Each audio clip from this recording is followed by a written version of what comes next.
Thank you. All right. Good evening, everyone. Welcome back. So we're going to be wrapping up the React class today.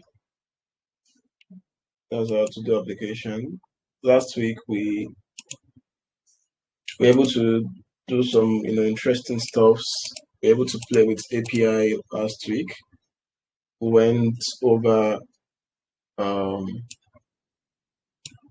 went over React components, states, props, and then we created this to-do application using this API from Kofi.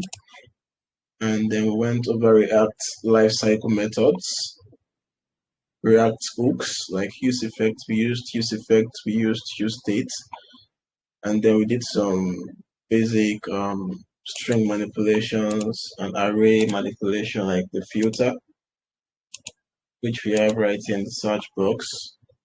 In the sense that when you search for something, it filters the array of to do. So if you search for LD, for example, it's going to bring up the to do item that fulfills this search query.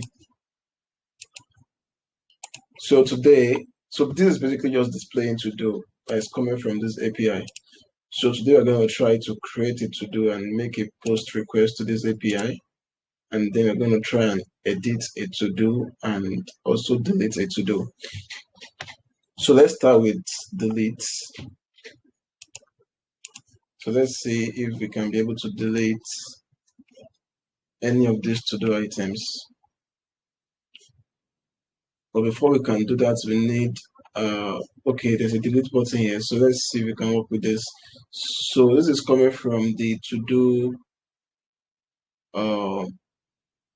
item component. So let's go into the to do item component to see if we can add some events to this button right here. Okay, so this is the delete button. So let's try and add a event to it. So this is going to be on click events. Then we can say delete to do. So this is going to be a function that we're going to define right here. Const delete to do equals to, this is going to be an arrow function. So inside this function, we can then make an API call to the backend and delete the this thing. So usually when you want to delete something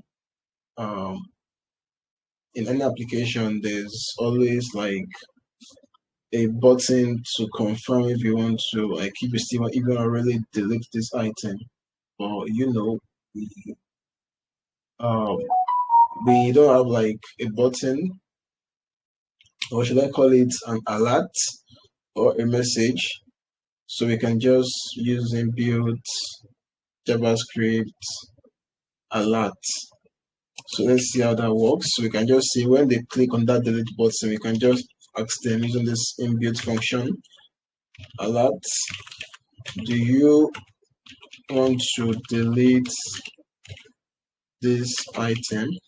In fact, to make it more interactive, we can pass in the exact task, which is this to do task, to this function as an argument. But of course, we have to then do it this way. So when we pass this to do dot, maybe we should just pass the O to do, because I'm envisaging that before we can be able to delete it to do, we might need to include the ID of this to do in the delete request to the backend. So let's just pass this to do as an argument to this delete to do function, so that we can be able to have access to the old to do objects, and then we can be able to grab the ID and the task. So yeah, maybe we should just console.log to do so you can see the effect of what I just did. So I'm gonna go to the web page now. Let me open the console, and then I would click on delete button so that we can see what happens exactly. So when you click on the delete button, this is what happens. We log the to-do item that you just clicked, which is what we are trying to do here. This to do. So since this is working as expected, then we can maybe destructure this array and say const equals to do. So we have id 2, we have task. What else do we probably need? I think that's all we probably need from this to do object. So then we can then say, do you want to delete? Then we can pass in the task here. So the idea of this is just to make it interactive, because instead of saying, do you want to delete this item? When you say, do you want to delete the to do, so we can say task. So, this is basic string manipulation in JavaScript. Just like we have F strings in Python, this is the same thing, where you can be able to manipulate strings and pass in variables. So that's what I just did here. So I destructured this to do object to grab the task. I can also do it by doing to do task. So it's still gonna work. But this is the structure in JavaScript. So I just grabbed what I need from the object. So it's still the same thing. So this is gonna be like personalized now. So instead of saying, do you want to delete this to do? We just personalize it and say, do you want to delete then the to do task? So if I click on delete now, you can see it's going to say, do you want to delete make maps for last math, which is this task right here. So what we're going to do now is, if the person clicks on OK, then we finalize the to do and make the API call to the backend to do the to do. So making the API call, we're going to need the ID. So I think, let me pass this ID and see if we are going to get more details about that particular to do. Okay, so it's worked. So if this is possible, then that means we can also be able to send a delete request to this endpoint to delete a particular to do. So let's just say, let's create a variable here for API route. So then let's make our API call here. So what's going to happen is we are going to use the fetch API. So let's just say const URL. That's the complete URL. Is the combination of the API routes, which is the variable that we created up there, and then the ID2. This is what makes a complete URL. This right here, then the ID2, then you have to end it with a /. So this is basically saying this is what makes the URL. This is right. This is basically what we just did right here. So of course this is going to be dynamic as well, because the ID2 is not just ID2. The ID2 is what we are grabbing from this the structure. Okay, so that's the URL. Then we are going to fetch the API. We're going to use the fetch request as well. So we can say fetch URL. Then fetch used to accept objects. So, by the way, this, let me just show you how fetch API is. So this fetch API is not just for get requests. It can be used for a lot of things, and then it's widely accepted in a lot of the, like in most browsers. The other ways to make API calls in JavaScript, there's the Axios, so there's a lot of them with their pros and cons. But this fetch right here is very easy and usually handy and inbuilt. You understand? So you don't need to install any external library or something. So let's see an example of a delete request right here. And then, yeah, this is actually what I need. So let's pass in this object. I can just type it out. So we need the method.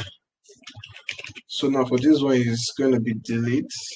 So you can write delete in lowercase or uppercase. So that's the HTTP method. Then, yeah, I think that's basically. Then let's see, there's headers. So we're not really need to pass headers. So let's see how that's going to happen. Let's see if that's going to work. Because I'm not sure if the payload, I don't know how the backend is structured, if it's going to accept payload before an object can be deleted, or if it's just going to accept it as a single URL, just like this, or using the delete method. But let's see. I'm going to test run this. Listen.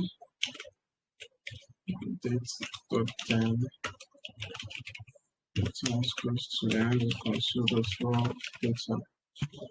So let's see if how this is going to work.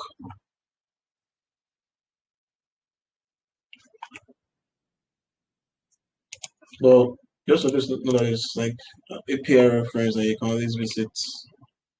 You understand. So there's more to just what we're doing at the moment.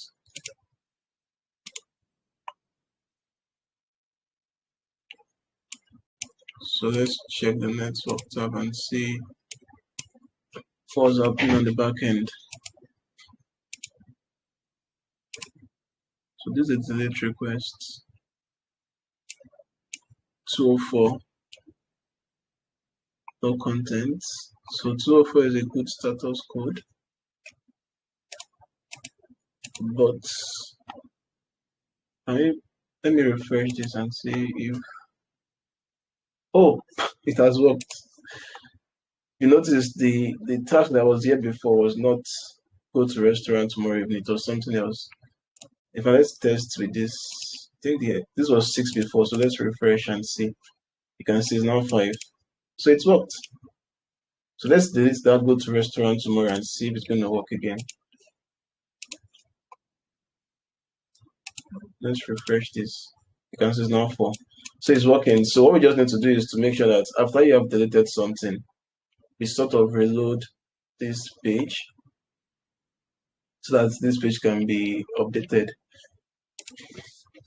So this is working. So we think we got the API routes correctly. So that's great. So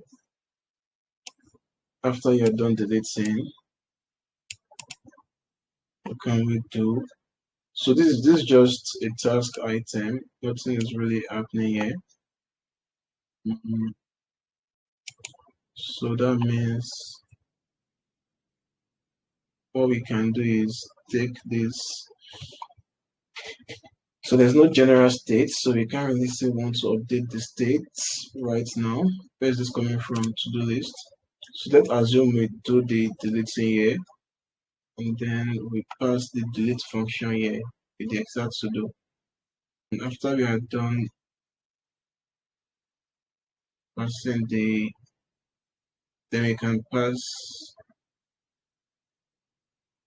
an object here to trigger this use effect. So okay, maybe we just do it the simple way. So after you've gotten the response.json,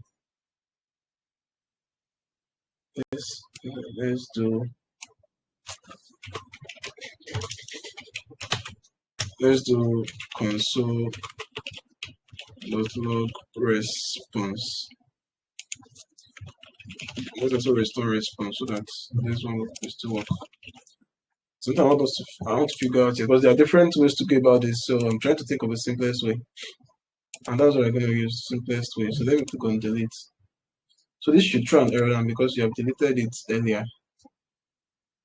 But anyways, let's see the response.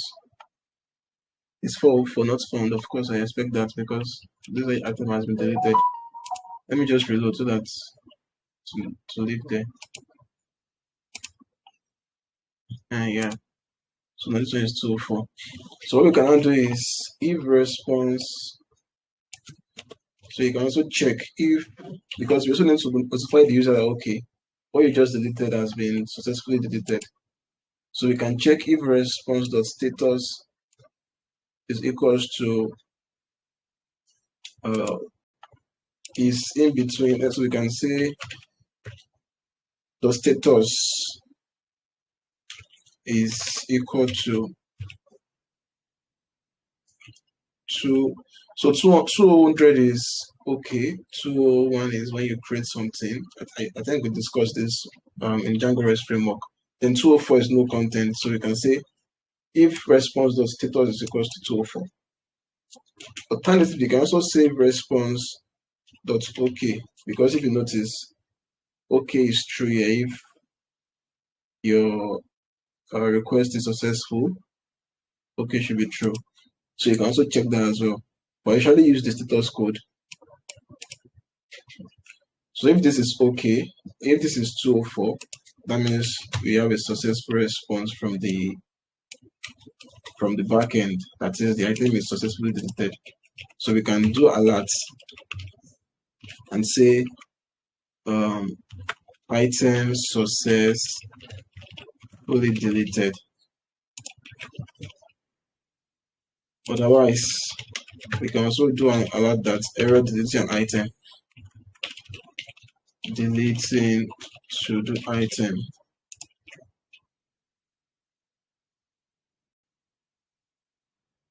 So let's try this. So this is an error because I think we deleted this before. If I reload this, you can see we only have 3 items now. Let me delete this one that we have not deleted before. Let's see if it's going to work. So item successfully deleted. Perfect. So now we can do something like this. So this is a very simple thing that we use to reload a page. So we can say if this item is successfully deleted, we can just reload the current page using this function. And when we reload the page, automatically this is going to refetch from the backend, and then we're going to have this to be up to date. But let's see how that will turn out. Okay. So you can see. So that function is going to reload the page, and then we have to do item to be up to date.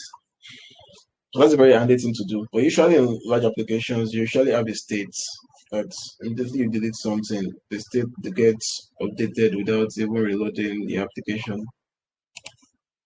But we're not using states or a global state here, so you have to think of something simple to use. Okay, then I don't think we actually need the data because we're not getting any response from the backend. So you usually use this when you're getting a response. So we don't need this, so we can remove this. But that's a compromise. So I think this is what we need to do. Again, we make an API call to the backend, the method of delete. So by default, the fetch API method is get. That's why we noticed in the search box, where did we make the API call? Okay, to do this item, we did not specify any method or anything because by default, fetch uses a get API. And then when we get the response from the backend, we convert the response to JSON, and then we get the data from the response and we update our state. That's why you can see those two items. But here, when you delete, because you're not using get, you have to specify the method you want to use, which is delete. And we're also going to use the same thing for edit. So that one will be put or patch, and then for creating to do that will be post. So when we update this, then we get a response from the backend. We check the response status. If it's 204, that means it's successfully deleted from the backend, and then we just allow the user, inform the user that your item has been successfully deleted, and then we reload the page using this simple inbuilt Windows function. But ideally, when you have a state in big applications, when something like this happens, it mutates. So there's something we call mutate. So it mutates. So when it mutates, it updates automatically without reloading the page. So I can just put a comment here. Mutation. So that's the language or something like that. So when it mutates, it reflects immediately. Okay, so yeah, this simple function to delete a to-do item, and that's what is happening here. So we can also do the same thing for edit. But before we do edit, let's go ahead to create a box where you can type where you can type something like to create to do. So my to-do list search to do. So let's check app.jx. So app.jx we have search box, my to-do list. So let's just put, maybe you can put it beside the search box. Let's see. So let's put it on input box here, beside the search box. So the search box is the component that is even holding the to-do list. That's why that's, oh yeah, it's the one holding the to-do list. Nice. So that means this probably be above. Okay, cool. So then we can then work on this. The type is going to be text. We can do have a placeholder equals to type of tasks here. Let's see, type a task here.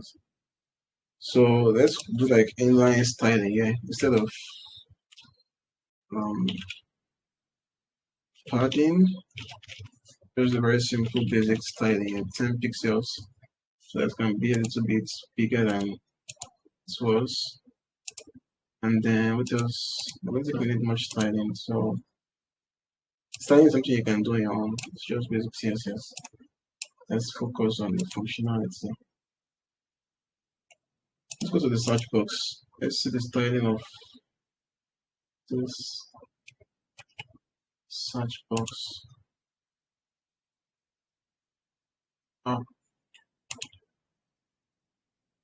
See the search box. Oh, we reduce this to 15.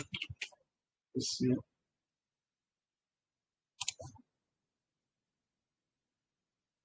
RAM. Okay, so I can make this as well to be of 15 RAM. That's width.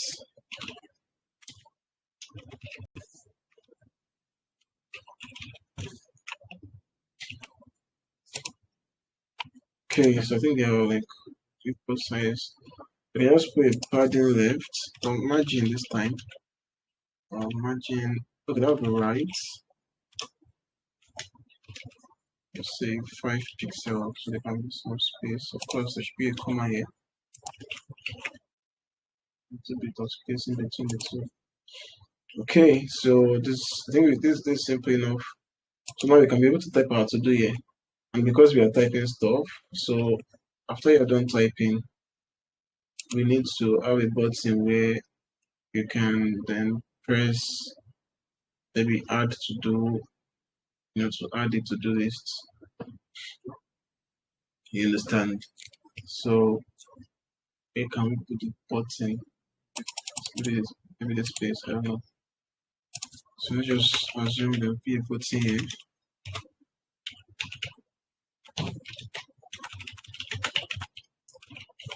Add task. Let's see. Okay, let me just copy this styling. I will change something. Okay, you can still use the margin. Add task, okay. But the padding will be, yeah, 10 is cool. You can just make the width to be 5 rem. And because you're trying to add a task, we can give that a green background color. You can say green.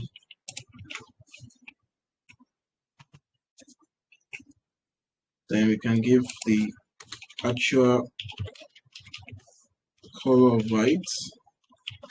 Then we can remove outline because the outline is not looking so good. Just something simple. Okay, border should be 0.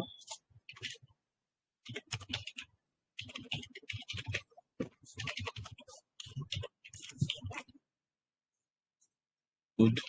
Then yeah, I think this is enough for what I want to do. Okay, so let's make the cursor to be pointer so you can know that something happens when you press when you click on this. Okay, so when we click on this button, whatever is in here gets sent to the back end, and then it's going to get added to do list. So okay, so let's create a state to store whatever you type here. Okay, so it's looking like we might need to just move this to its own component, and then we can call that.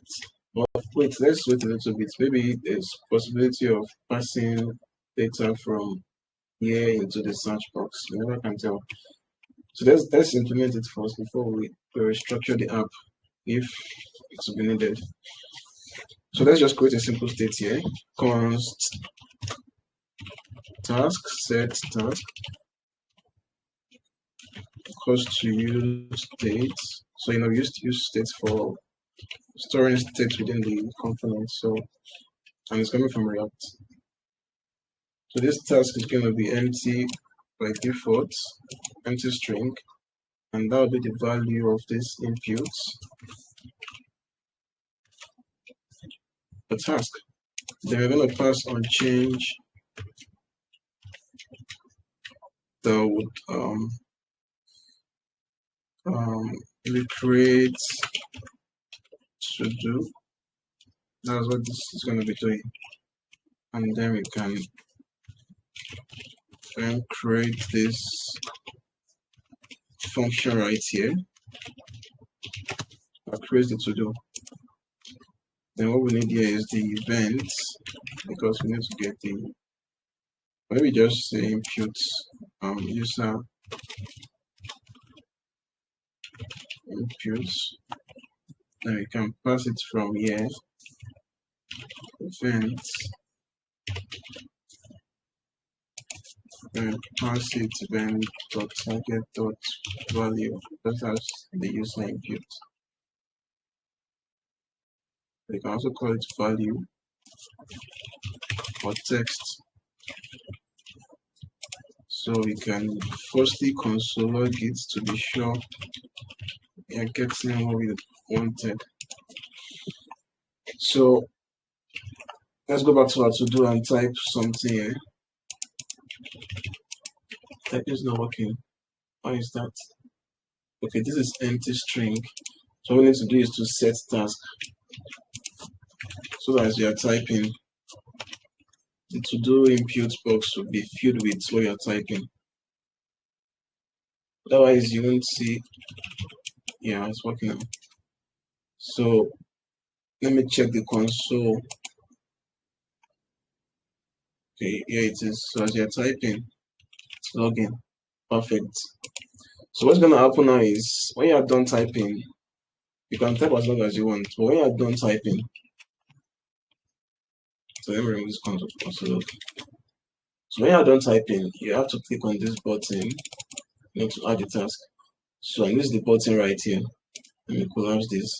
So what you can now do is add an on-click event here that would create the to-do. So since this is creating the to-do, that means we can change this to get user inputs or get to-do. So sometimes naming functions can be very funny. You just have to try as much as possible to make sure the function is pretty descriptive. But this is getting the user inputs or get task, anything like that. Yeah. Then this is going to be the one that will create the to-do. That is to send the request to the backend to create the to-do. So this is going to be a function as well. And this one is not going to receive anything because what it needs is what the user is inputting, and it can easily grab that from the state. That's from this task. So what we can just do is check if the task is not empty, because if the user has not typed anything, you can just say alert to do input box is empty or something. That can be a message to the user, and that way you don't need to make any API call to the backend with like something that is very empty. As you can see, if I type something, it won't show that pop, it won't show that alert again. So otherwise, then you can now make the API call using the fetch API, and then let's grab this URL. So ideally, this URL will be in the environment variable. You can just import any way you need it, or you create a JavaScript object that has something like this. I think I should even be able to import this route. So let me just see if I can export it from here. So I want it to be importing typing routes everywhere. Yeah, perfect. So you can say I can import it from that place. So let's use this string manipulation again.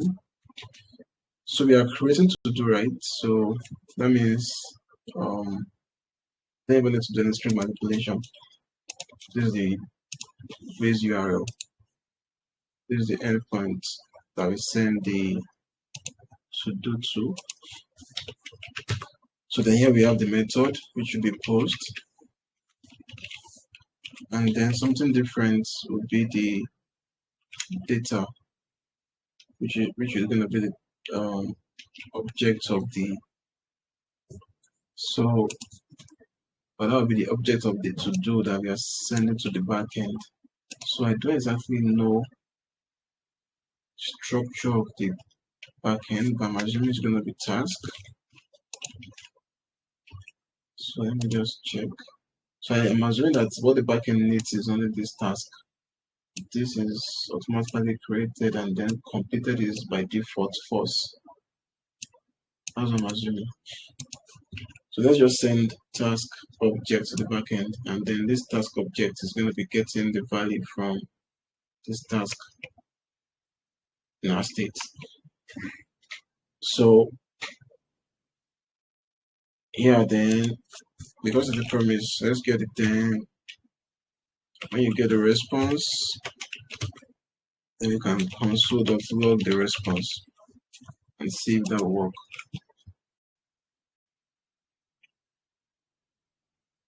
Okay, so I am testing a new to-do application, a task. So nothing is happening. So that's the first thing. Let me check the console and see if you're getting a good response from the backend. So we're getting the response from the backend. Is it good? No. It's 400 bad request. So you check the network tab. Let me do it again. So let's see why we are getting a bad request. Can we preview? This field is required. So the task field is required. Let's see the headers. To-do lists. So this is not even sending in any data to the backend. This is strange. So I'm thinking this will be body and not data. Let's see. If it's not body, I'll just go ahead and on that. Let's see. Payload object. Okay, so it's a body. Okay, we're getting somewhere. So body requires task.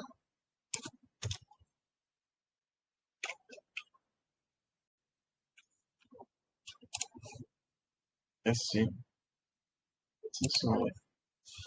Let me just confirm that. So if you want to send a post request, where do you pass in the data? Let's see.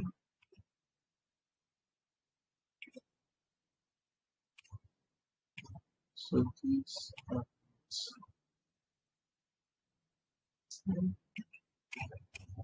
just scroll to body.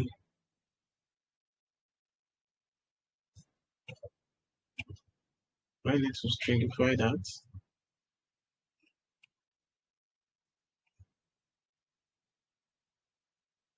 So this is body, not data.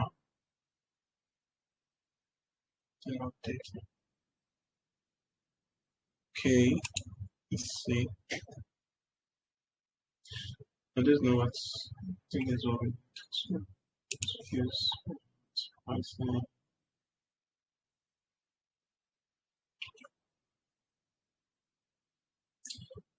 So let me record this json.pass.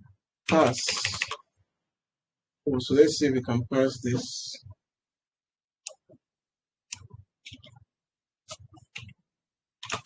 json.parse. And then we have this object that has task and the task that. So this task is the key, which is like what is required from the backend. I think we saw that earlier. So this task is required, and that's why we have this key here. Then the value is what the user inputs. So it's coming from this state. So let's see if that will make any change. Let me just reload. So json.parse, I want to be sure if this is not even clicking. Where is that? Box is not empty.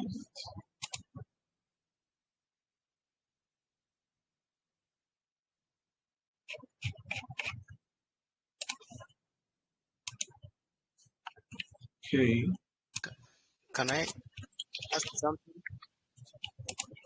Yes, please. Don't you have to put the first task in between quotes? Okay. So yeah. So JavaScript objects can actually support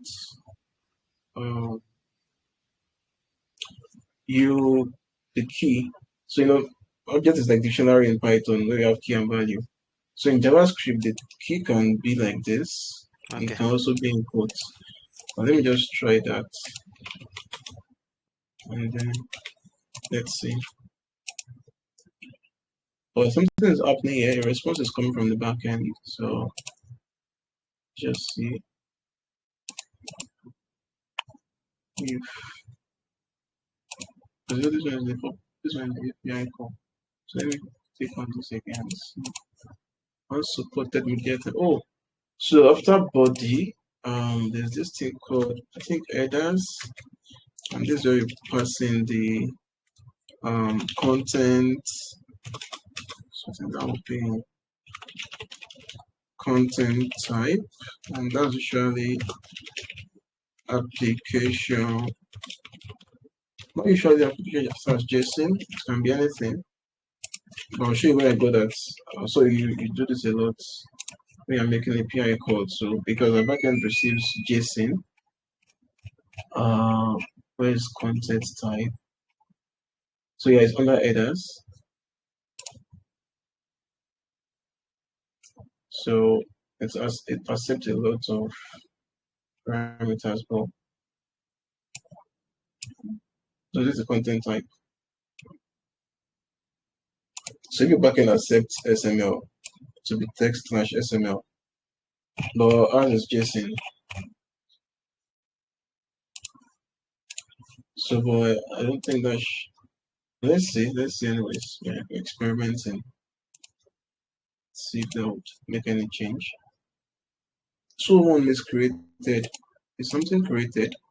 Oh, something is created. So it's worked. So the backend was confused on the format of the incoming data. That's why it was throwing that error, that invalid data or something. But immediately we passed in the content type, letting the backend know that okay, the data we are passing to you is coming as a JSON. And that's why I use this JSON.stringify to convert this JavaScript object to JSON, because this JavaScript object just shows the difference. It's very slightly, this object of JavaScript, key 1, then of course value must be a string, value 1. This JSON, double quotes for the key, double quotes for the value. So that this is how JSON is structured. Why this can be this and can also have a string as the key. So this JSON.stringify is inbuilt in JavaScript. So if you pass in any JavaScript object, it's going to stringify it for you to look like the actual JSON. But that's still not enough to tell the backend the incoming data. So we still have to pass this headers and specify the content type. So for example, if your application is authenticated, this is where you pass in the token. For instance, bearer, no, authentication or authorization, make that be sure. Then you pass in the bearer. So this usually use string manipulation here, so that you can be able to pass in a dynamic token. So I'll do something, for example, so you can see how it looks like on the backend when making the request. So let me just define a simple token here. So let's say your token is like this, usually long, hexadecimal stuff. So authorization, it's kind of authentication to be authorization. So you do all those stuff inside these headers. So now if I go to this backend, our task is here. If I go to this backend and I type in a new task and I click on add task, of course it's going to throw because I'm passing the wrong token. But let me show you what is now I'm going to do. Yeah, this is right here. You can see authorization, bearer, and then your token. So this is how you pass stuff in the header. So this header, anything you pass usually falls under this request header. So you can specify different things. Your token. If I go to, I don't know if this guy has used token, but let's just think of any popular website that uses token, say LinkedIn, for example. I think I've used LinkedIn a lot in this. It's just what comes to mind. But if you think of any website, you can just inspect their network. When making API requests to the backend, they used to put the token inside the request headers. So let's check. I didn't make any API requests. Let's see.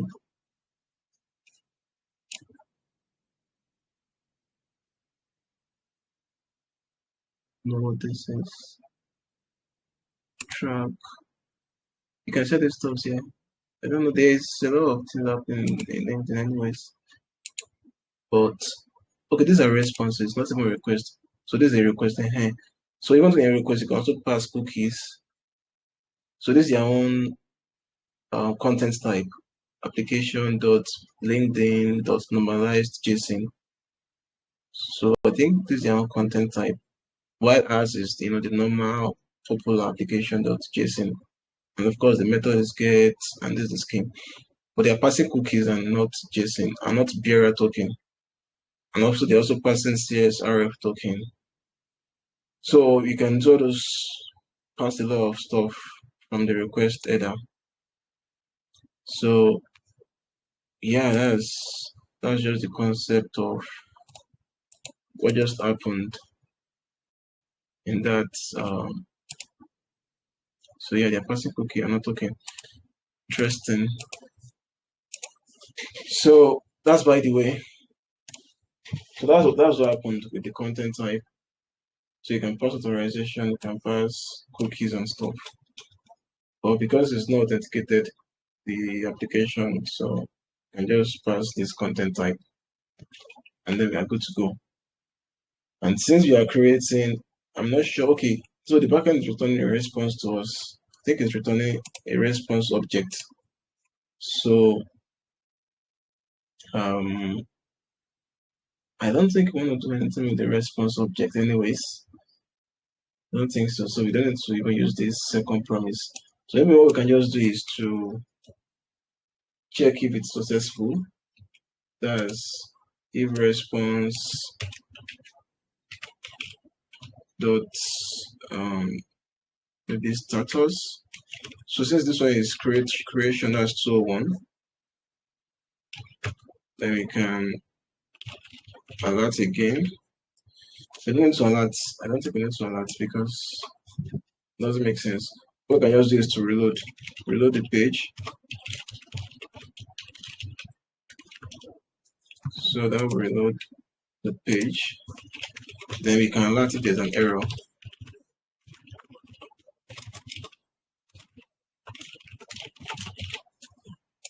Okay, so let's try that again. So add task. So it worked because I can see that the page is reloading. Good. So all you should do is after you click on add task, this input box should clear.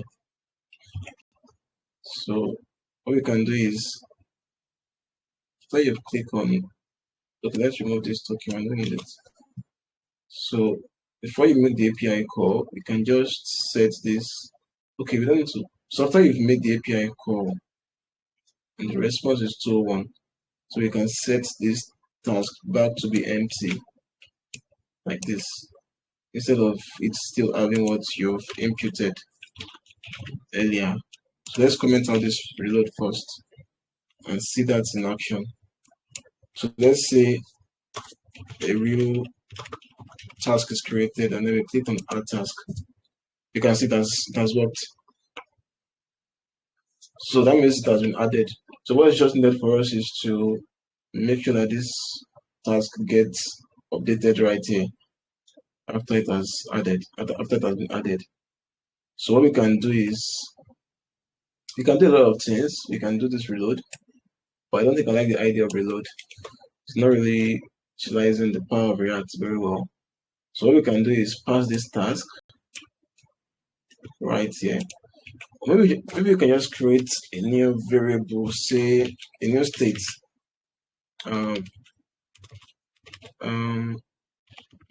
Task is created, or let's just say created. Okay, yeah, let's say created, then set created. Then we can say use state is false by default. Then we can say when you've created a task, that's if this is 201, set created to be true. Let's just make it more descriptive. Task created. Now if the task is created, set task is created to be true. Because what I want to do is to pass this down to that our use effect that we're using to call. So I want to pass this down as a props to this search box and say task is created equals to task is created. And then in this search box, I also pass it down to this to-do list. Then of course I need to receive it as props right here. And then in this to-do list,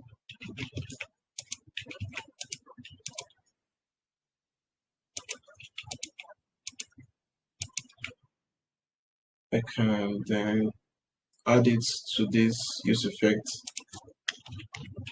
props task is created. So what's going to happen is if the value of this changes, like I told you about use effect, if the value of the dependency changes, it's going to rerun what's inside. So that means if, in fact, it's already affecting without even reloading the page. So if we type in something here, and then we click on add task, and then the task is added. Let me show us where we are coming from. And then the task is added, and then we have set task is created to true. That means by default, task is created is false, and that's what this to-do list use effect as is false. Nothing is changing. But immediately we add the to-do and we set it to true. That means this has changed from false to true, and use effect is going to detect that and immediately detect that any of this dependency has changed. It is going to rerun this function, and of course, you know, when it runs this function, it's going to get us the updated to-do list because it's the one that is helping us to fetch this to-do from the backend to list here. Let me delete some of this to-do so you can see it in action. The reason why I did that is because I don't want to do window.location.reload. It doesn't really make sense to me. I don't know. You can see reloading it's not really cool. So beyond underutilizing the power of React, if we can see, imagine reloading, if we keep reloading. So why not just utilize the power of passing props down to, you know, components and then perform action based on the prop value. So now that we have just two tasks, let me demonstrate what we just did.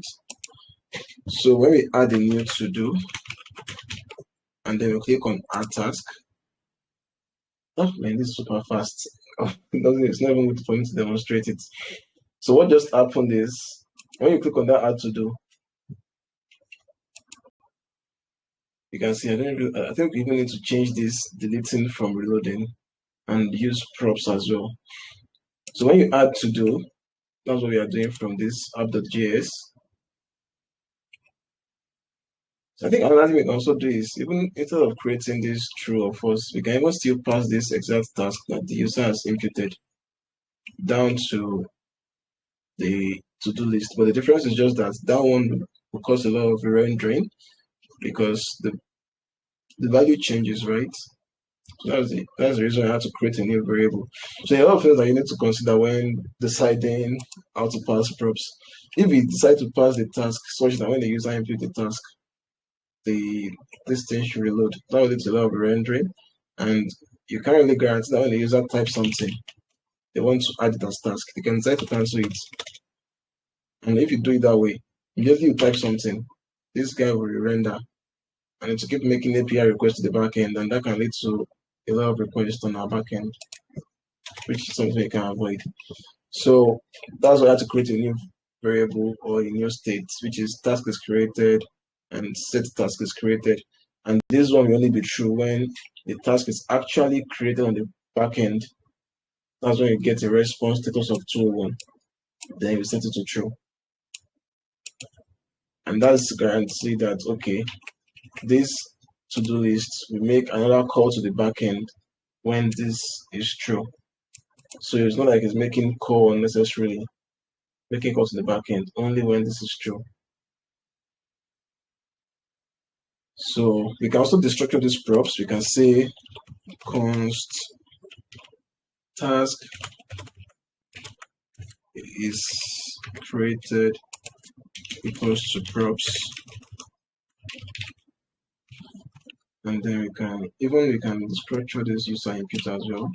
User input tasks, because when you're typing props too much, so these two redundancies, so you can destructure that.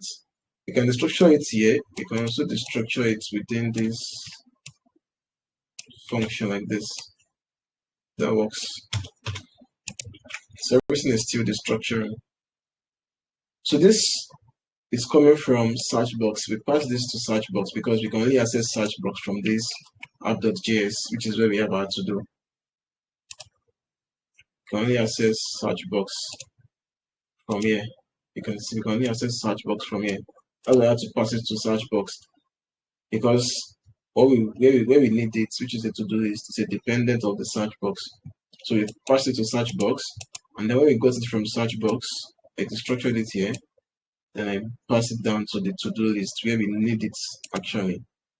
And then to-do list, we destructure it and then pass to the use effects where we need it. So that can happen in a React application. You can pass components, pass data around. But when it's, so this is actually very simple. You don't really have much dependency, array, or prop drilling. So it's not really going to cause any performance effects. As you can even see, just you type something. Are we using props another way? Oh, yeah, we don't have props here. So you can see we are not really, the performance effect is not really much, and it's noticeable. Like immediately I type something, I click on add task, it gets added here very fast. Like that's super fast. It's as if it's just coming down straight here. Meanwhile, the use effect is calling the API backend again. In fact, let me even inspect it so you can see that it's making an API call to the backend. After I detect that we have the task is created, variable is now true. It's going to make an API call to the backend. Let's see that. New task. You click on add task. You can see the task is created. That's not what I wanted to see. This is what we just created. Okay, this is what we sent to the backend, and this is what just created. So what just happened? This should before. This should reflect. Let me try it again.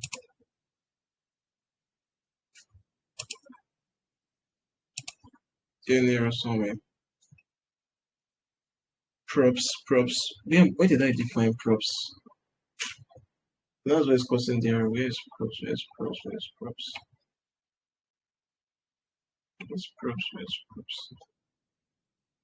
I don't think I'm using props anyway.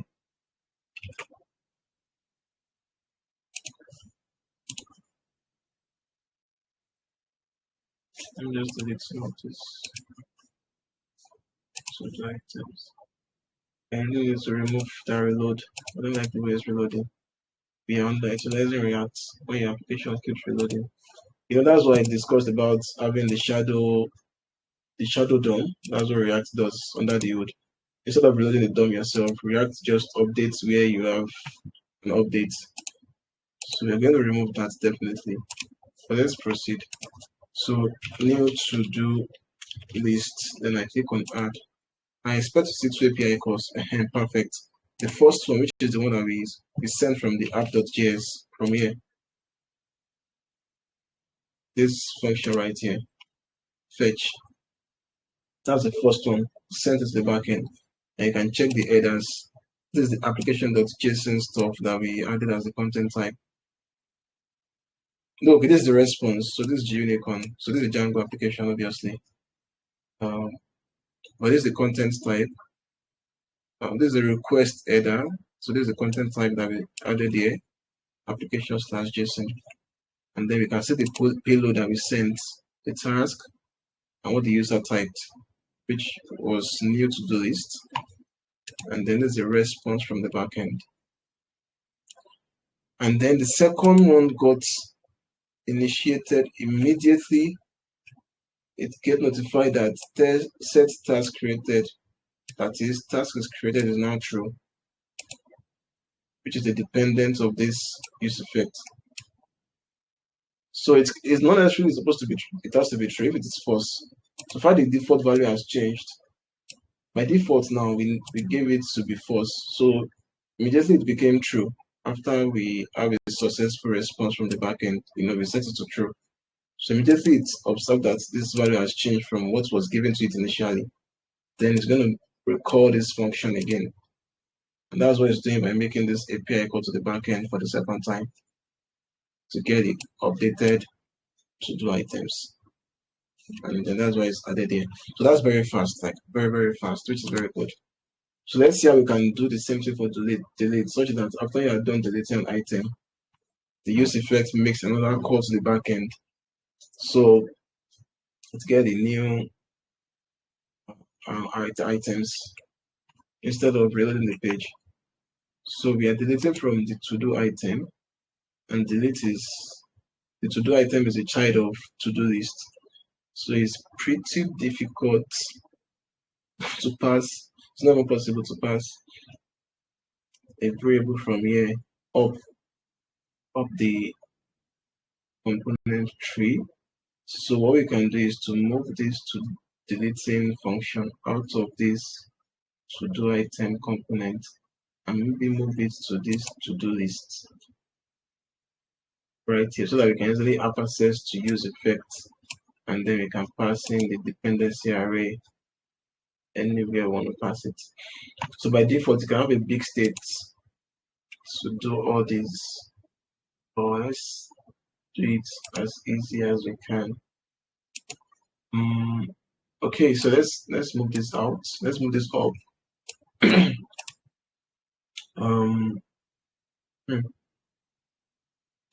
So that means this will be coming from a props. Let's assume the delete is coming outside. Okay, so to-do item, to-do list. So we are saying that the list to-do is coming from API route. Let's import it. Delete to-do. So the list to-do is coming as a props. So to-do item, which is this, and then to-do item showing out props, and then passing to the onClick event. So what happens now? So API routes. Let's see if I can import. Just copy what we have here, put it here. So delete to-do. So let's remove this reloading. So what happens now is when you delete a to-do, what we can do is now create a new variable for to-do is deleted. Set to-do is deleted because to use state by default is going to be false. So what we can now do is when the to-do is deleted, after the alert, and after this alert, we can just set it to true. Otherwise, set it to false back if there's an error. So that's redundant. You don't need that actually. Let's just put it there. So what we can now do is immediately a to-do is deleted. Let's add it to dependency array. So this use effect is going to run again. Okay, so let's see if that will work.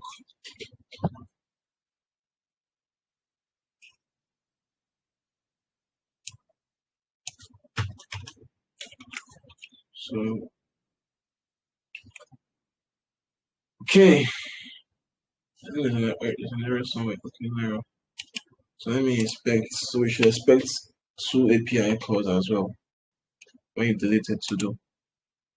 So when you click on to do and then you click on OK, the first one is the API call that sends the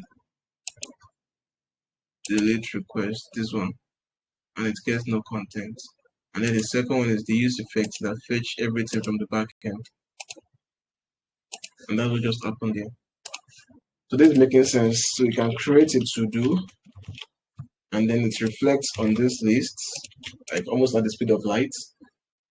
So far it's successful. And then we can also delete a to-do. There's a bug again. Let's inspect. So you can see when there's a bug in your application and it's not working the way it ought to work.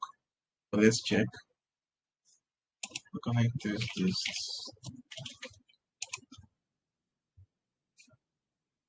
So this is working actually.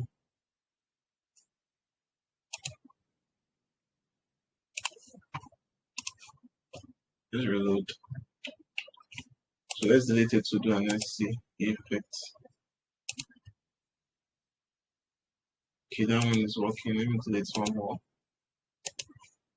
That's also working.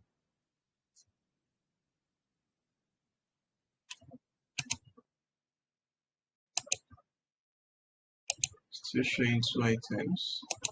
So I think this is slow. I don't know if it's my network. Okay, this is working. Let's add to do. So the first one. Okay, it worked. Let's delete this. Item deleted successfully. So this is no content. So I expect to see another API call. Let me just refresh. I'm into the video.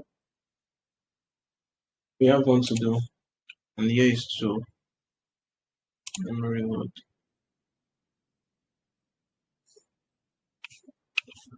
Delete. Let me add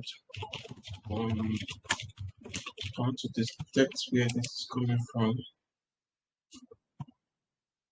So there's a fetch to create a to do. Is it my network or is it the backend that is slow? So the to do is created, so and then the fetch is happening, just 200. In fact, we can even see where it's happening. The components is right here. So this is the app.js. This is a function that created to do. Then this is the to-do list. This is the use effect that fetches the to-do again. Now, if I delete a to-do, I expect to see, okay, it's working. So this is the delete. It's happening to-do list. Delete to-do. And this is the one that is happening the use effect. Okay, so I think it's working fine, which is what we want. So that's cool. That's cool. That's cool. So let's see if the search is still working. It's still working too. So I think we have to do application working perfectly. So what we can do is after you've added it to do, we need some assurance that it's actually added. Because now it's not even, oh, it's working, but it's slow. So I think the backend is probably receiving some stress right now. So, or maybe it's my network, but the logic is working. But it's pretty slow. So what we can do is, let's just be sure that this is happening. After you add it to do, let's see if we can maybe put an alert. But I don't think it's needed. I don't think so. So let's move to the last one. We can be able to add to do now using the post. You can delete using the delete. You're already getting, that's why it's populating this place. So what's left is to edit. And what I want us to do with editing is when you click on this button, maybe the content here would maybe be populated right here for you to edit, and then this button will change to update, and then you can be able to update. Or maybe what we can do is to I think that's the easiest way to go about this. So let's try that. When you click on edit button, I want to pass this content as this task and put it here. So let's see if we are structuring this the right way. Here's this edit button coming from. That's to do item. So to do item, okay. So I think we're going to use the same logic as deleting of to do. Same logic, but it's just that this deleting of to do is coming from to do lists. This time, editing of to do will be coming from app.js because that's where we have the input, and we want to populate the value with the to do. So that means we need to create the function and then we pass it down as props. So this might not be the best approach as your app gets bigger, but let's make sure it works first, and then we can always rearrange the time if we have the time. So edit to do. So there's a function that we are passing to this to do item. Yeah, so edit to do equals to the function, and then in the search box it receives it as props, and then pass it to do list again, and then inside to do list it receives it as inside to do list it receives it as edit to do, and then pass it to do item, and then the to do item receives it in this edit button. So we cannot do on click equals to this edit to do, then give us the to do you want to edit, because it needs to receive it as props. Perfect. So now we can go back to the app.js and then console.log. So this is receiving a to do. We can just console.log the to do so we can be sure it's working. So when you want to edit a to do, let's first console log it to be sure that it is working as expected. Perfect. Edit. So to do here, so it's working. It's giving us the to do item. Okay, click on edit. Perfect. So now let's just get the value from this object and then pass it in here for you to edit.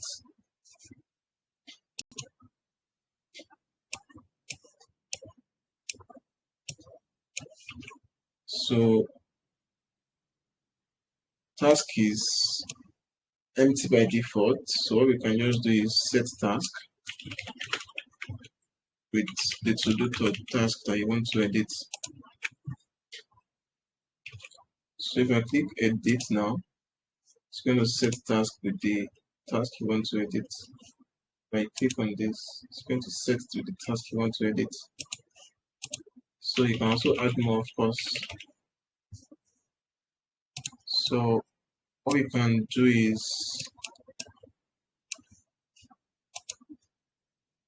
when this is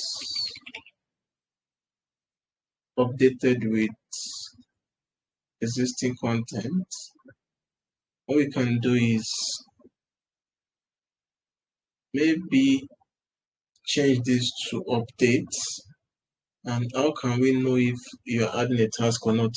So we may probably need to create a new state, and we can maybe use as, you can call it editing mode. So we can say editing mode, then set editing mode. Of course, by default to be false. So immediately you click on this edit button, that's this edit to do function, we set editing mode to true. So that's one. So when editing mode is true, then we can use that to manipulate using ternary operator. We can use that to change the function of this this button. So when editing mode is true, we can then, where's this button right here?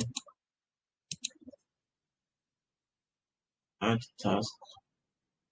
So we can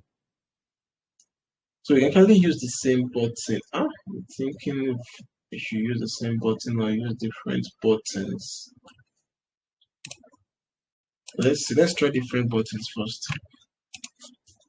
Because we need to first open the JSX tags so we can be able to do some manipulation here. Then we can now check editing mode is true. No, it's not true. There's no editing mode. Show this button.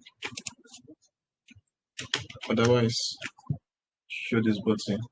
And then this one will be yellow. Says one updates. And then immediately I click this. Yellow is not so cool. So let's say blue.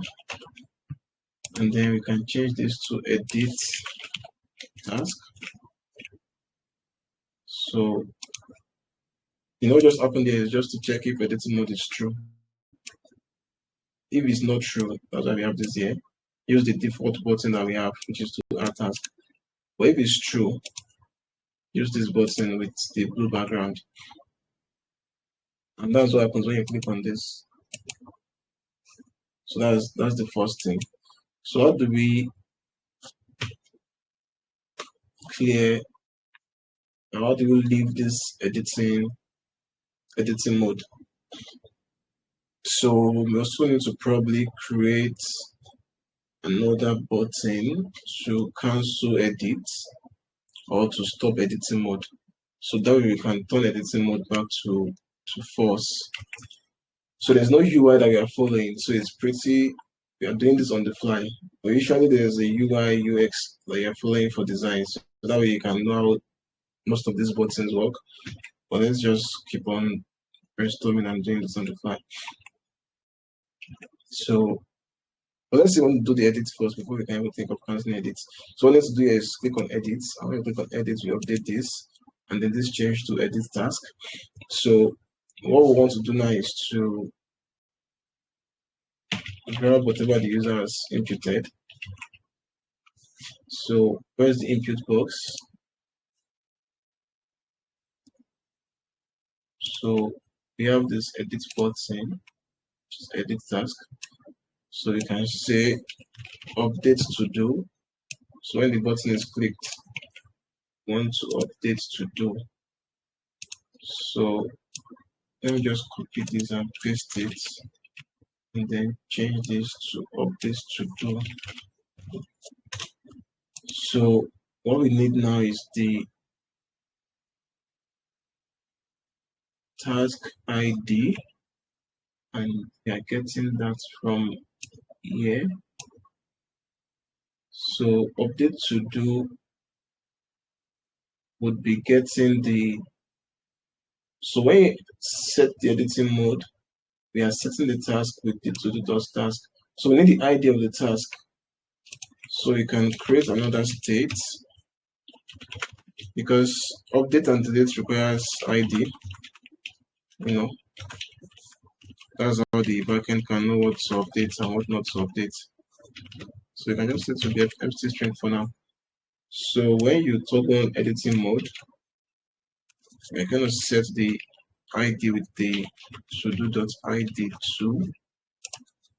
So that way we can be able to grab it right here. And then this will be the, so this API route will not be API routes. This would include the API route and then the ID,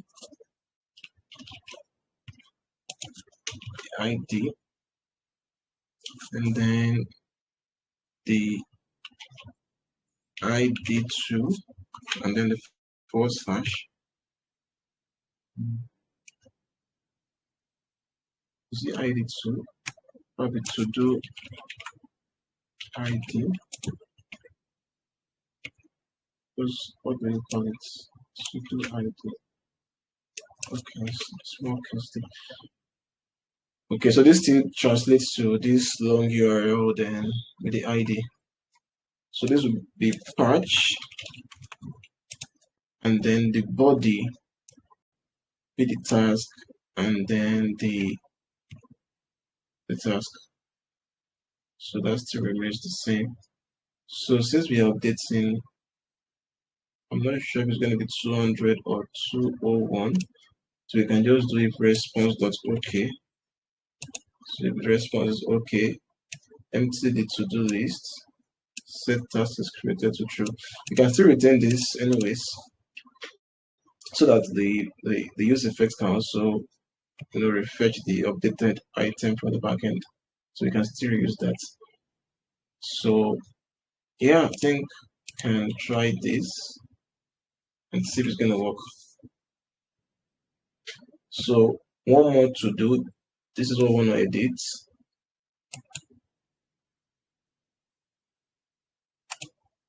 Let me clear that. So when you click on this, it gets updated and populated here, and this changed to blue. So let me just add updated here, and let me click on edit task. Perfect. So after clicking on that edit task, let's check the network. So what happened? You can see you can see where I said I was not sure. So it's even 200, it's not 201 for updates. So let's just check if you can get the updates API. Oh, yeah, it is patch. So this is just what happened. We used this endpoint with the to-do ID, and that was what I did here. Is it's this string manipulation, the API route, which is what we imported, which is this long URL, and then the to-do ID. Then the method is patch, then the body will be the the task you're sending to the backend, and all this remains the same actually. And then when it is done, we set this back to empty, which is this right here. Oh, perfect. When it is done, you can even set editing mode back to true and back to false, so that the button can change from blue to blue back to the previous state. So let me edit this and then add updated here. When I click on edit task, you can see if it is true, it changes back to this green button. So something is happening here, which is the use effect is not making that get request to update this to do, or so is the old one. So this is the new one that we just updated. Let me reload this. Yeah, so that's working. This can be very, very tricky. Let me check if it is still working. Updated, because they both are updated to do one more. So like this is the very very funny logic that we are trying to do here. When you add it to do, that has been done. But when you click on edit, we populate this with what you have here, and then we change this from add to edit. And then when you add something new here, and you click on this, it sends to the backend. When it sends to the backend, Then we set editing mode to false so that this can become back to the former button. And then because we are setting editing task is created to true, the use effect also makes another API call to show the updated to-do list. So this is a very funny and like very funny way to do something like this. By default, when you have like a UI, it's possible that the editing is going to be happening in this to-do item. It's not a must you do it when you're adding the task. It's possible that it's going to be happening here, but because it's like a div or a span and not input, so that's why it's not happening here. But if your design says that's happen here, of course it's something that can be done as well. You just change the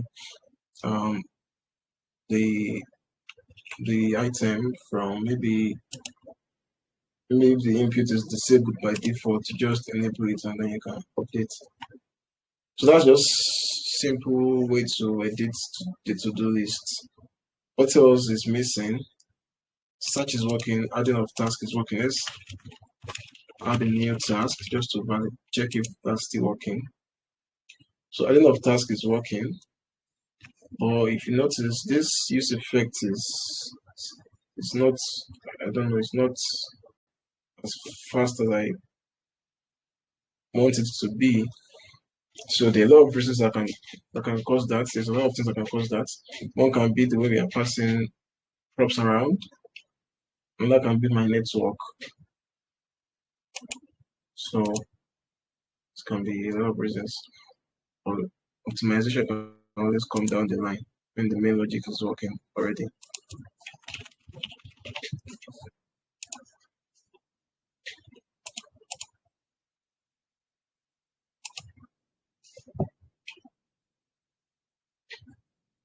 Okay, so I'm thinking this is set is created to true. That means the new task is created is not true. Maybe that's why this effect is not working, because it's not changing. This is true. So why should it change? So let's change this from task is created to task is updated. Because if you notice, the use effect will only trigger when the value has changed. And then we've updated the to-do earlier, and that to-do has made it to be true. So there's no point. There's no reason why it's going to change again. So the simple thing we can do is to change it from task is created to task is updated. But it can be different. And I'm just trying to check why it's not working again after we have implemented the so task is updated. So let's see. Because when you create a to-do, it to reflect.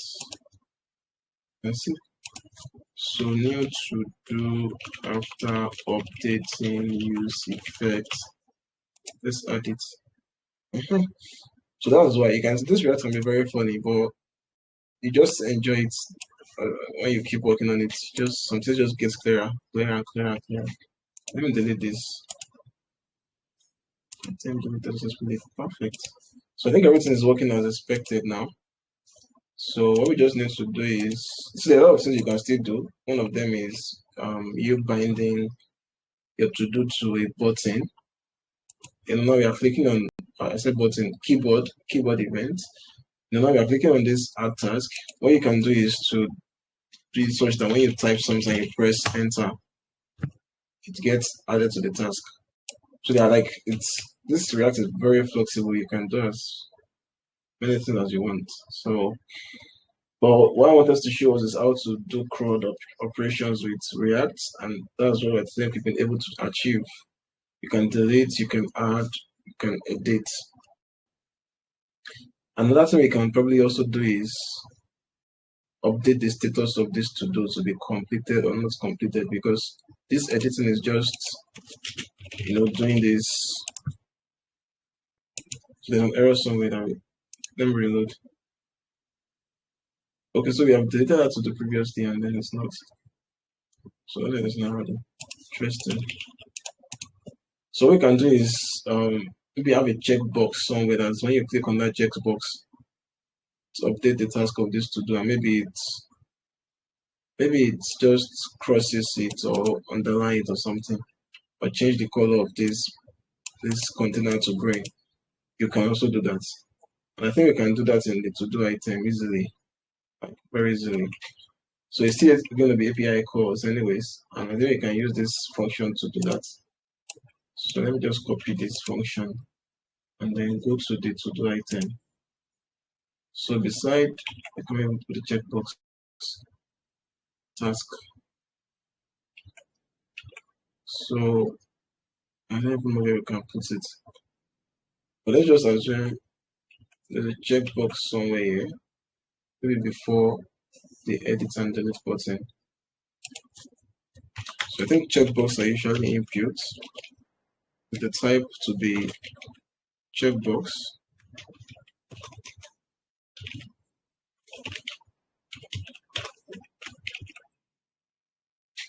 So if it's completed, you can just check, uncheck, check, uncheck, something like that. So let's just bind this to an event that will be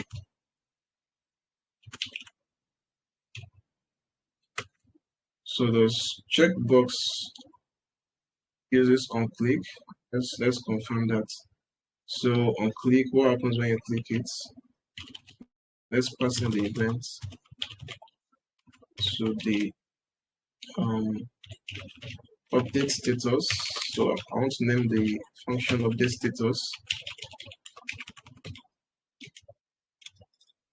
Events, can I get the checked from this? Let's just pass the actual events and check the properties. So we can now create the update status function that receives the event. Then let's console.log event. Let's see if we can get the or get the status if this is checked or not. Because that way we can be able to update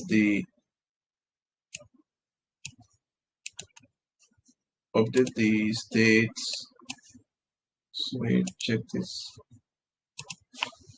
So is there like event dot target? Is there like dot checked? So there's no, oh, there's dot checked. So event dot target dot checked. So we can know if it is checked or not. Okay, perfect. So let me just pass. So let me just checked. So is checked equals to event dot target dot checked. So let's create a state. Const checked set checked equals to use state. Again, by default, it's going to be false. So what can we use this for? So we need to import use state from React. Okay, so what do we even need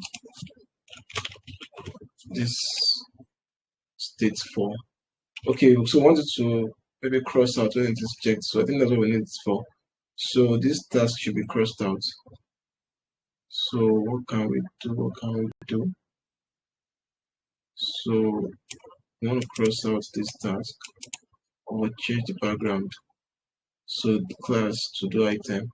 Let's just add an inbuilt style or something, and that will check if maybe the background color.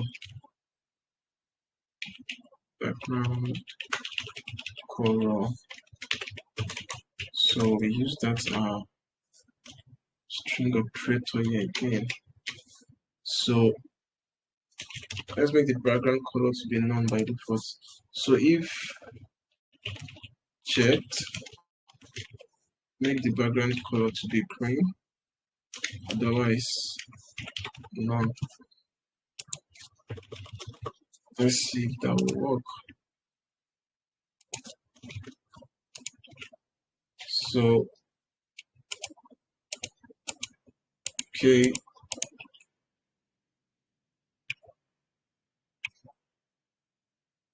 Okay. We are not setting check. So check is still false. So let's set checked to it's checked. The check can be true. So then let's see. Perfect. Uncheck. So perfect. So what we can do now is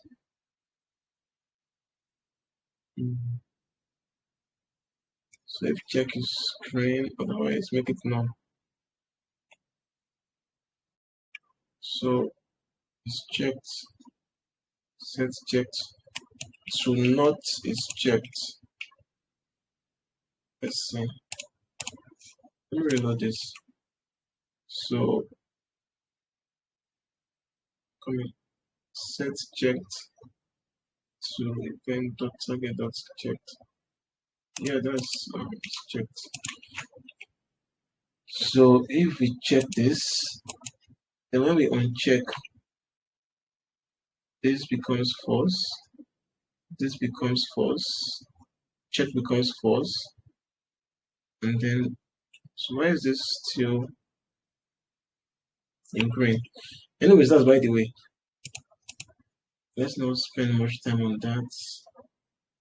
What else can we do? So this is so this on the front end. We also need to find a way to effect this on the back end. So that means when you check, you can just check if is checked is true, or if checked is equals true, or which is also as simple as saying if checked, then we can make that API go to the backend. So the reason for making the API go to the backend is because we want to update this completed. So we'll bring this back a bit. So what we're just going to change is,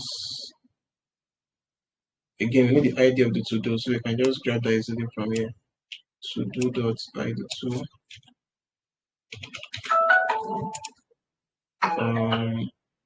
Is then here will be, instead of task is completed, then this will be checked.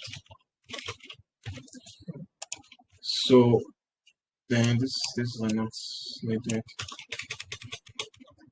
So if it's true, if we get the true,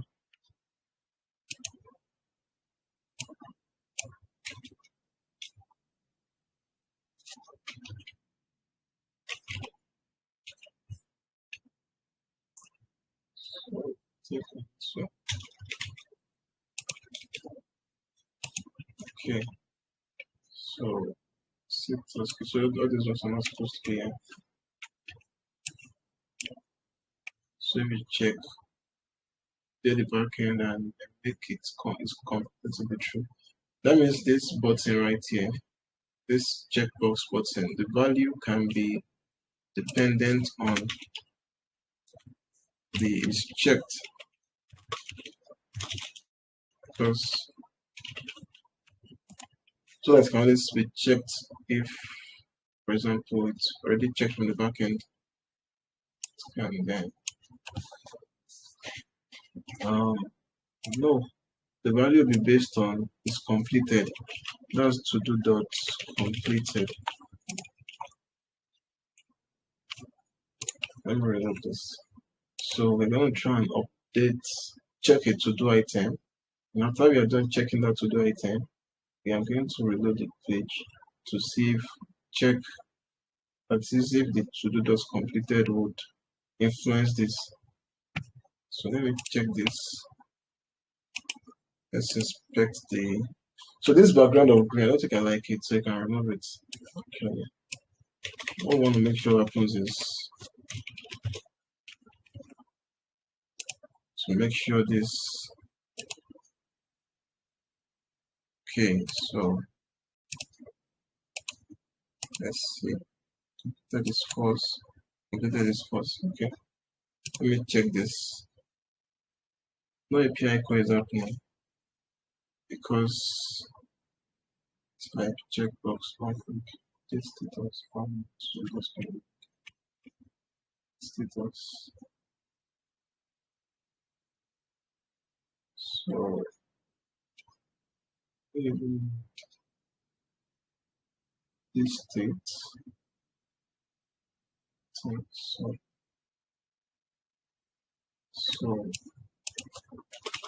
this is redundant. So let's remove the states.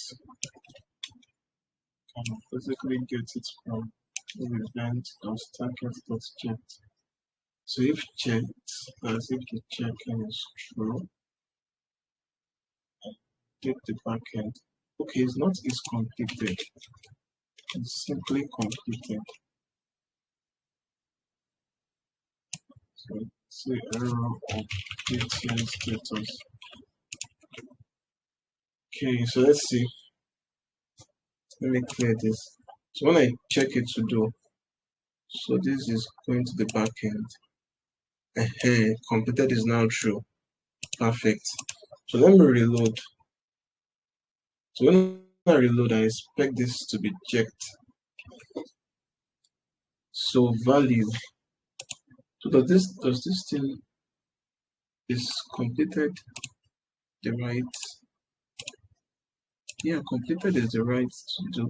So I expect this value to be filled. Or is it default value? It's okay. Default checked is dependent on to-do.completed. Let's see if that would make any effect. Perfect. So it's going to check by default if the task is already completed on the backend. Awesome. So I think the input box is the one that uses value. Checkbox uses default checked. So what if you uncheck? Still going to send completed equals to checked. In that case will not be false. So let's see. Let's uncheck.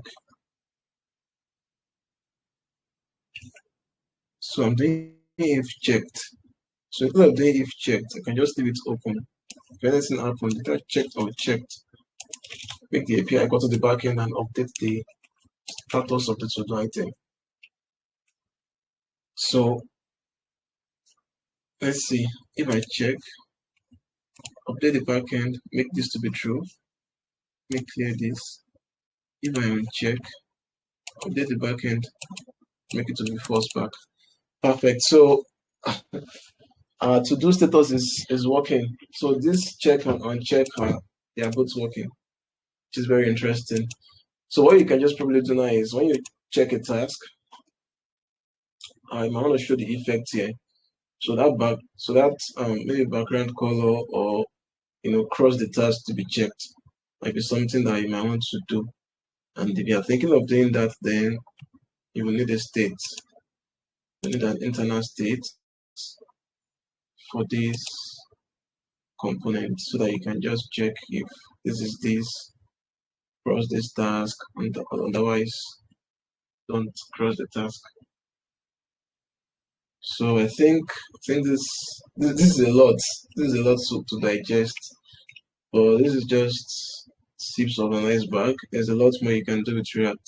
But it just gets more interesting as you proceed and as you continue to write the React code. As you can see, run into errors, you brainstorm where can it be coming from, you console log, you pass props around, pass state around, just to get something to work. And then when what you want is working, then you can now start rearranging. But usually in the real sense, you're going to have a UI that you're going to be working with, UI that has been created by a designer, a UI UX designer. So you won't really do much of the thinking yourself. What you just focus on is the logic, because the design has already been done. As you can see, most of this is not properly designed because there's no UI. You're trying to come up with this on the fly so that we can just use it to explain the logic. But the logic is the most important thing for you to get. Once you get the logic of how some of these things work, then the design is easy. Design is just a bunch of CSS. But the logic how to pass data around, how to pass props around. You can see the search bar is influencing this right here. Then when you type here, it's going straight to this right here. Then when you update something, it's making an API go to the back end. When you click on edit, this gets populated here. You can edit. This changes to blue, you edit, and you can see it reflects here. You know, a lot of, when you click on delete, you click on OK, delete the item. A lot of interactions happening everywhere, right? So that's the most important thing, and the UI itself. So I think we can stop React here. The remaining things are things that you will learn on projects. Yeah, things that you learn on projects. They're still normal JavaScript anyways. For example, I was talking about putting a keyboard event here that when you type enter, it works. That's not React, that's still JavaScript. Keyboard event is JavaScript. So they are still JavaScript at the end of the day. So there's no like you can easily pick up on your own. And of course, if you have any challenges, you can always ask us on the group. But I think with this simple to do, you can stop here. Yeah, thank you so much. I hope this has been helpful and interesting as well. Please, can you just go, scroll through the codes of the different files? Because sometimes the internet was not good and it was not clear. You cannot see well sometimes. So just scroll without saying anything so that if if someone needs, maybe they can also go to the end and see. Okay. Oh, sorry about that. I wasn't aware that my network is so poor. So yeah, just to give a recap, we were introduced to React, a couple days ago, and then we used the create React app template to create a simple to-do React application, and we explored componentization, creating smaller components. Then we explored props, passing data around from one component to another. For example, passing data from to-do list to to-do item, from to-do item to search box, from app to each of these components. And then we also explored states, the concept of states, using the use states hook, which is creating variables and then having function to also update the variable within a component so that we can be able to do, perform some actions. And then we also did, made an API call to the backend using the fetch API that is inbuilt in JavaScript. We made a patch request to update our to-do. We made a post request to create a to-do. We made a delete request to delete a to-do, and then we made a get request to fetch our to-dos from the backend. We updated the content type to be application/JSON, that's the header, and then the method to specify the method I want to use. And then because it's asynchronous, we worked on the response to check if the response is okay, and then we updated some of our states. We also use the alerts, which is inbuilt as well.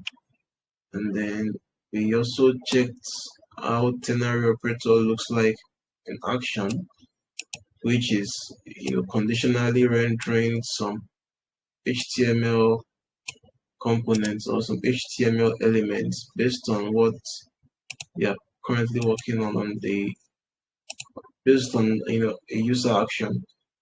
And then we also checked how inline styling works. So all these things can actually be done in CSS, just passing the class name. But this also it looks like an inline styling. And then we also, so this is just passing props around from the search box to the to-do item to the to-do list, and then in the to-do item, I think in the to-do list we also made use of use effects, which is an hook as well. That's so this is we made the API equal to the backend to fetch all our to-do list. And then the concept of this is the use effect runs only once when the component has been rendered and when the dependency array is empty. So maybe I should just demo that in action. So when I create a new to-do, nothing's going to happen because the use effect runs only once after this page has loaded. And it's because the dependency array is empty. But because we passed in a lot of dependency array, like the user input, when the task is created, when the task is deleted, and when the task is updated.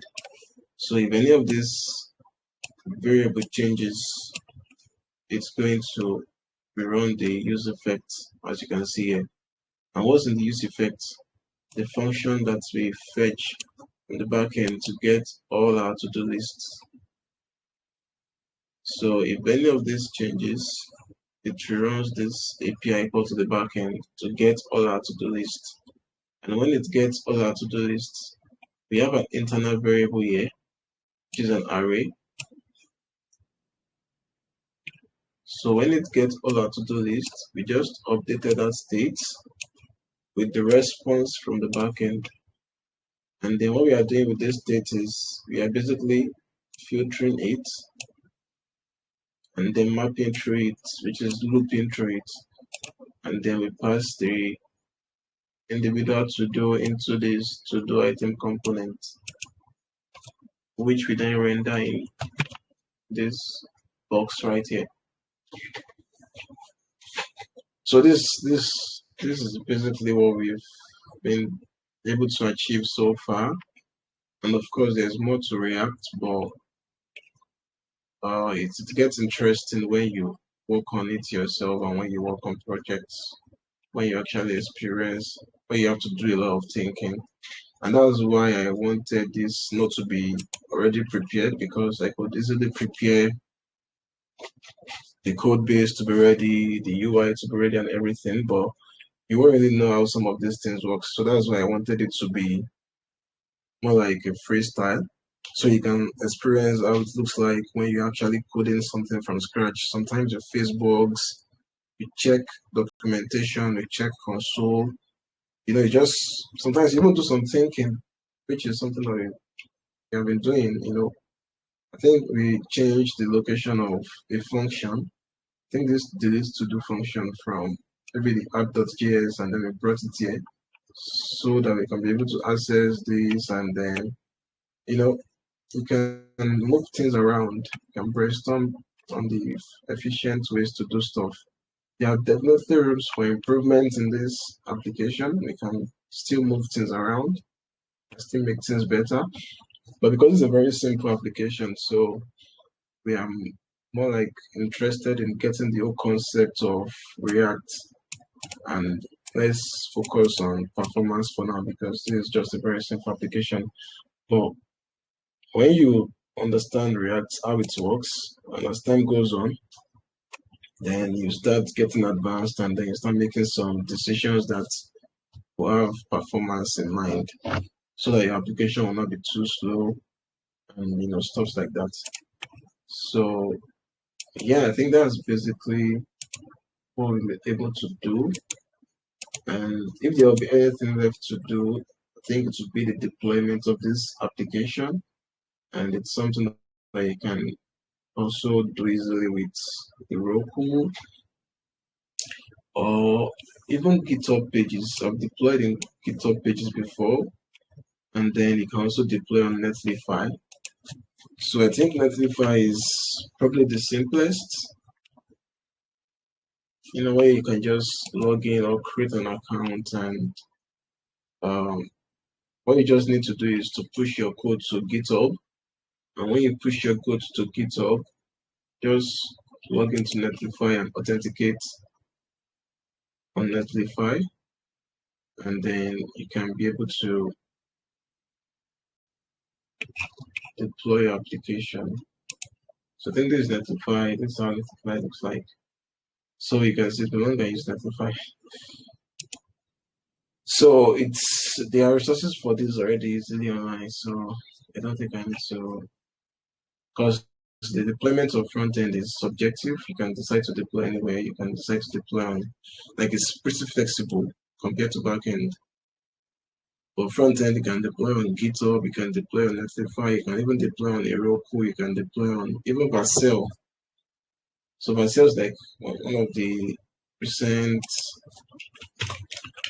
companies that even makes it easy to deploy these guys. They make it easy to deploy applications. So we have Netlify, we have Vercel, we have Heroku, which you're already familiar with. Even AWS CloudFront, you can deploy on AWS CloudFront. You can deploy on even EC2 instance. So if you want to deploy application, this is just what you do, which is what most of these guys do. As you can see, builds. They build the application, which is as simple as doing this npm run build. So this command will trigger this in your package.json, this build script, and this build script will call React script build. It's going to more like bundle your application into HTML, CSS, and JavaScript, because at the end of the day, most of these components, all these React components, will be converted back to JavaScript. You understand? So React just made it easy for us to, build stuff, good developer experience. For the browser, only understand HTML, CSS, and JavaScript. It doesn't understand React.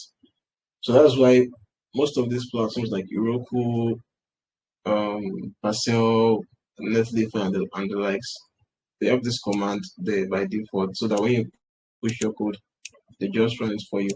And when the command runs, this is what happens. It creates an optimized production build, which will be in this build folder, which also shows as soon as it's done.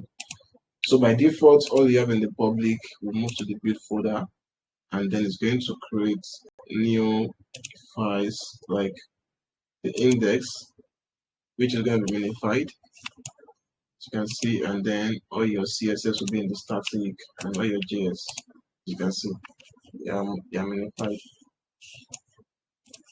and all your JS, and then, so this is the JS, so what is our React? This is how everything turned to, you can see, minified React. So all these components, this and this is everything, the state, and all of them will be minified like this, because this is what JavaScript understands. And you can notice, see our fetch API, fetch this dot then everything, class name, to-do list, children, blah blah. So everything that we have been writing since gets bundled back to JavaScript and HTML and CSS. So then this is what those guys, those platforms then serve on the browser using this, for example. So let me see if this will work. But basically this build folder, if you want to put it on GitHub, for those that have deployed on GitHub pages before, we push this build folder on GitHub. And let me just click on this HTML and click on go live. It's going to be served like as if you are serving normal HTML and CSS. So okay. You understand? So it's still HTML, CSS, and JavaScript. I don't know what's wrong with my. Okay, starting. So I think that's anything that we are not able to discuss. That we've not been able to discuss so far. So it's still the same concept.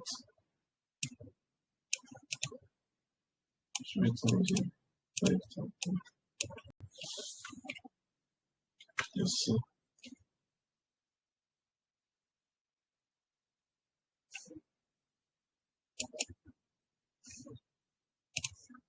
Let's check the command.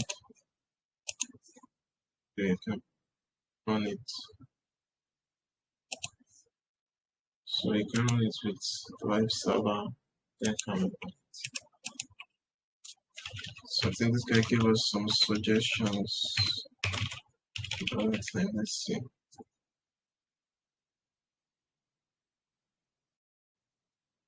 Okay, so I think it's oh perfect.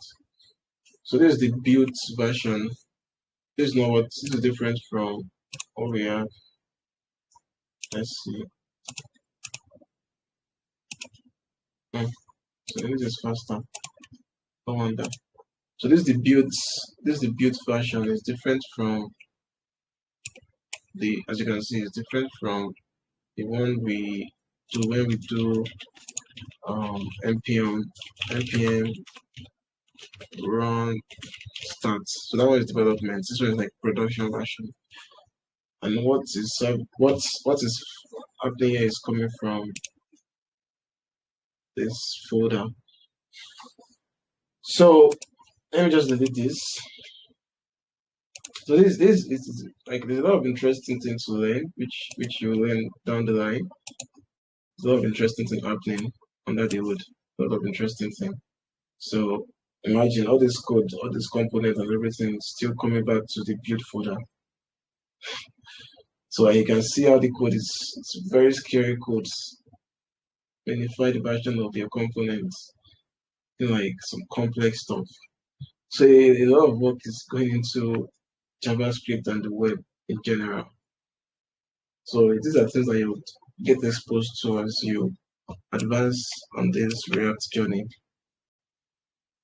So yeah, thank you so much, everyone. I think I hope this has been helpful once again. I really do hope so. And as usual, you can always reach out on the group if you have any challenges. Happy to help.